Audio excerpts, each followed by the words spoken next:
The country would be like that, I thought dreamily. I would have a yeller cur dog, like I used to, and Soda Pop could get Mickey Mouse back and ride in all the rodeos he wanted to. And Derry would lose that cold, hard look and be like he used to be 8 months ago, before Mom and Dad were killed. Since I was dreaming, I brought Mom and Dad back to life. Mom could bake some more chocolate cakes, and Dad would drive the pickup out early to feed the cattle. He would slap Derry on the back and tell him he was getting to be a man, a regular chip off the block. And they would be as close as they used to be. Maybe Johnny could come and live with us, and the gang could come out on weekends, and maybe Dallas would see that there was some good in the world after all, and Mom would talk to him and make him grin in spite of himself. "You've got quite a mom," Dallas used to say. "She knows the score."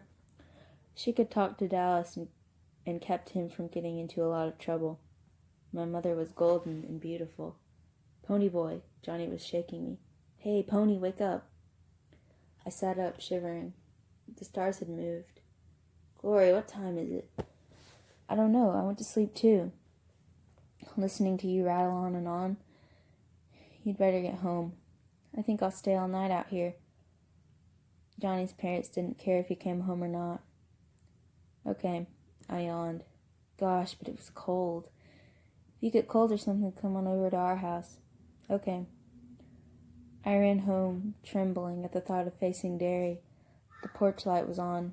Maybe they were asleep and I could sneak in, I thought. I peeked in the window. Soda Pop was stretched out on the sofa, sound asleep, but Derry was in the armchair under the lamp, reading the newspaper. I gulped and opened the door softly. Derry looked up from his paper. He was on his feet in a second. I stood there, chewing on my fingernail. "Where the heck have you been? Do you know what time it is?" He was madder than I'd seen him in a long time. I shook my head wordlessly. "Well, it's 2 a.m, kiddo. Another hour and I would have had the police out after you." "Where were you, Ponyboy?" His voice was rising. "Where in the almighty universe were you?" It sounded dumb, even to me, when I stammered, I went to sleep in the lot." "You what?" He was shouting, and Soda Pop sat up and rubbed his eyes. "Hey, Ponyboy," he said sleepily. "Where you been?" "I didn't mean to," I pleaded with Derry. "I was talking to Johnny, and we both dropped off." "I reckon it never occurred to you that your brothers might be worrying their heads off and afraid to call the police because something like that could get you two thrown in a boys' home so quick it'd make your head spin. And you were asleep in the lot? Ponyboy, what on earth is the matter with you? Can't you use your head? You haven't even got a coat on." I felt hot tears of anger and frustration rising. "I said I didn't mean to." "I didn't mean to!" My voice just cracked. Derry shouted, and I almost shook. "I didn't think. I forgot. That's all I ever hit." Okay, I'm getting a little bit ahead of myself. "That's all I hear out of you. Can't you think of anything?" "Derry," Soda Pop began, but Derry turned on him. "You keep your trap shut. I'm sick and tired of hearing you stick up for him." He should never yell at Soda. Nobody should ever holler at my brother. I exploded. "You don't yell at him," I shouted. Derry wheeled around and slapped me so hard that it knocked me against the door. Suddenly it was deathly quiet. We had all frozen. Nobody in my family had ever hit me. Nobody. Soda was wide-eyed. Derry looked at the palm of his hand where it had turned red, and then looked back at me. His eyes were huge. "Ponyboy." I turned and ran out the door and down the street as fast as I could. Derry screamed, "Pony, I didn't mean to." But I was at the lot by then, and pretended I couldn't hear. I was running away. It was plain to me that Derry didn't want me around, and I wouldn't stay if he did. He wasn't ever going to hit me again. "Johnny," I called, and started when he rolled over and jumped up almost under my feet. "Come on, Johnny, we're running away." Johnny asked no questions. We ran for several blocks until we were out of breath. Then we walked. I was crying by then. I finally just sat down on the curb and cried, burying my face in my arms. Johnny sat down beside me, one hand on my shoulder. "Easy, Ponyboy," he said softly. "We'll be okay."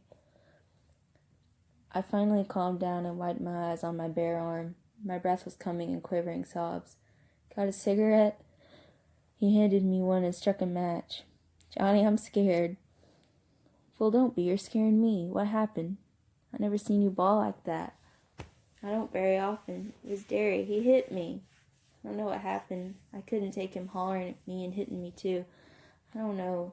Sometimes we get along okay, and then all of a sudden he blows up on me, or else is nagging at me all the time. He didn't used to be like that. We used to get along okay before Mom and Dad died. Now he just can't stand me. I think I like it better when the old man's hitting me, Johnny sighed. At least then I know he knows who I am. I walk in that house and nobody says anything. I walk out and nobody says anything. I stay away all night and nobody notices. At least you got soda. I ain't got nobody. Shoot, I said, startled out of my misery. You got the whole gang. Dolly didn't slug you tonight 'cause you're the pet. I mean, golly, Johnny, you got the whole gang. It ain't the same as having your own folks care about you, Johnny said simply. Just ain't the same. I was beginning to relax and wonder if running away was such a great idea. I was sleepy and freezing to death, and I wanted to be home in bed, safe and warm under the covers, with Soda's arm across me. I decided I would go home and just not speak to Derry. It was my house as much as Derry's, and if he wanted to pretend I wasn't alive, that was just fine with me. He couldn't stop me from living in my own house. Let's walk to the park and back. Then maybe I'll be cooled off enough to go home.